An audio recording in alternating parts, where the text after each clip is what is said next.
আলাইকুম নি'মাতি, এবং আজকের দিনের যে বেলায়াত তোমাদেরকে দিলাম, এই বেলায়াতের মাধ্যমে আমি আমার নিয়ামত তোমাদেরকে দিয়েছি, জান্নাতের সুসংবাদ দিয়েছেন। লা ইলাহা ইল্লাল্লাহু ওয়াহদাহু লা শারীকা লাহু ওয়া আন্না মুহাম্মাদান আবদুহু ওয়া রাসূলুহু ইতাউ যাকাত হাজ্জুল বাইতি ওয়া সিয়ামু শাহরি রমাদান ফাহাযাল ইসলাম। ইমাম বলছেন এই এর সাথে রয়েছে নামাজ। মুমিন এখনো নেই, তাহলে ঈমান কি? ধনুক দেখছেন, চিকন হয়, বেঁকা হয়ে যায়।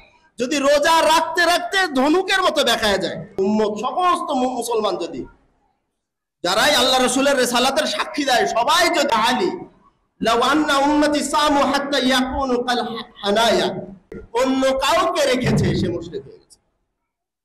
অর্থাৎ আমিরাল মুমিনিনের বিষয়ে অজ্ঞতা পোষণ করেছে, জানেনি, সে গোমরাহ। যে আমিরাল মুমিনিনকে চিনতে পেরেছে, কানা মুমিনান, সে ওয়াজাল্লা নাসাবা আলিয়ান আলাইহিস সালাম আলামান বাইনি ওয়া বাইনা।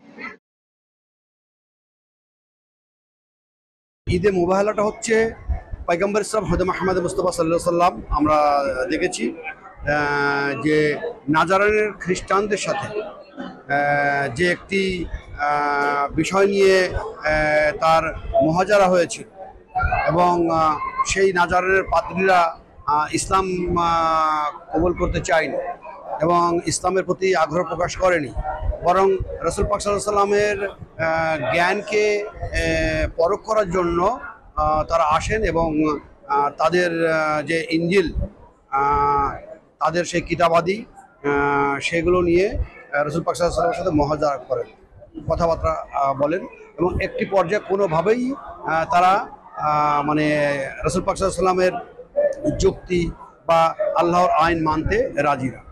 একটি পর্যায়ে এইভাবে 3 দিন অতিবাহিত হয়ে যায়, এটা হাদিসে আছে। আমরা দেখতে পাই যে রাসূল পাক সাল্লাল্লাহু আলাইহি সাল্লাম তখন আল্লাহর নির্দেশে তাদেরকে বললেন যে আসো, তাহলে একটি খোলা ময়দানে আমরা আসি, যেহেতু তোমরা যুক্তির পরে যুক্তি দিচ্ছ, তাহলে তোমারটা যদি সঠিক হয়, তোমরা যদি হক পথে থাকো, আর আমারটা যদি বাতিল হয়, আর আমারটা যদি হক হয়, তোমারটা যদি বাতিল হয়, আমরা উভয়ে একটা ময়দানে এসে আল্লাহর দরবারে হাত তুলি এবং সেখানে আমরা বলি যে বাতিলকে আল্লাহ রাব্বুল আলামিন ধ্বংস। আমরা দেখতে পাই যে পয়গম্বর ইসলাম হযরত মুহাম্মদ মুস্তাফা সাল্লাল্লাহু আলাইহি সাল্লাম এই বিষয়টির পরে যে দিনটি ঠিক ছিল, ওই ময়দানে যখন গেলেন, ওই ময়দানে সেদিন তার সাথে ছিল জান্নাতের নেত্রী মা খাতুনে জান্নাত মা ফাতেমা তুজ-জাহরা সাল্লাল্লাহু আলাইহি, এবং তার সাথে ছিল শেরে খোদা হযরত আলী কারামাল্লাহু ওয়াজহু, এবং তার সাথে ছিল ইমাম হাসান এবং ইমাম হুসাইন, এবং স্বয়ং সে নিজে। মাত্র এই পরিবারের 5 জন সদস্য সেদিন সে ময়দানে হাজির হল। আর সেদিন সেই খ্রিস্টান পাদ্রীরা, যাদের ভিতরে খুব উচ্চ শিক্ষিত, কিতাবধারী এবং তাদের ধর্ম অনুযায়ী খুব ইবাদত গুজারি, একজনের বয়স প্রায় 80-র ঊর্ধ্বে আর একজনের বয়স 70, তারা সব ঈসাইদেরকে নিয়ে একত্রিত হলো এবং তারা ময়দানে আসে এবং বড় বড় পাদ্রীদেরকে ডাকা হলো। এবং এই মুরব্বী 2 পাদ্রী যখন এই 5 জনের দিকে তাকালো, অর্থাৎ যখন রাসূল পাক সাল্লাল্লাহু আলাইহি সাল্লাম তার ওই পরিবারের 5 জনকে নিয়ে ময়দানে আসলেন, এই দেখা যায়, এটা হাদিসে এভাবে আসছে যে তাদের মুখাবয়বে এত নূরের আলোক ছটা, আল্লাহর যে তাজাল্লি নূরে, অর্থাৎ তাদের সেই নূরে ভেসে উঠেছিল। পাদ্রীরা এটা অনুভব করলো এবং এটা বুঝতে পারলো, এবং পাদ্রীরা বললো যে খবরদার, আমরা মোবাইলা থেকে বিরত থাকি। কারণ আজকে যদি আমরা মোবাইলা করতে যাই এই 5 জনের সাথে, আমরা আল্লাহর পক্ষ থেকে তাদের উপরে যে নূরের একটি রশি দেখতে পাচ্ছি, সত্যি তারা যদি 2 হাত তুলে আল্লাহর দরবারে কবুল করে প্রার্থনা করে, আর যদি তা আমাদের অনিষ্ট বা ধ্বংস চায়, অবশ্যই এই হাতকে আল্লাহ পাক কবুল করবে এবং আল্লাহ আমাদেরকে ধ্বংস করে দেবে। তাহলে অদূর ভবিষ্যতে ঈসাই জাতি বলে কোনো জাতি ছিল, এটা পৃথিবী আর জানবে না। কাজেই দেখা যায় যে ওই দিন রাসূল পাক সাল্লাল্লাহু আলাইহি ওয়াসাল্লামের কাছে এসে তারা ক্ষমা চাইলো, বললো যে আমরা আপনার সাথে মুহাজারা করবো না, আপনার এটাই আমরা মেনে নিলাম, তবে আমরা ইসলাম কবুল করব।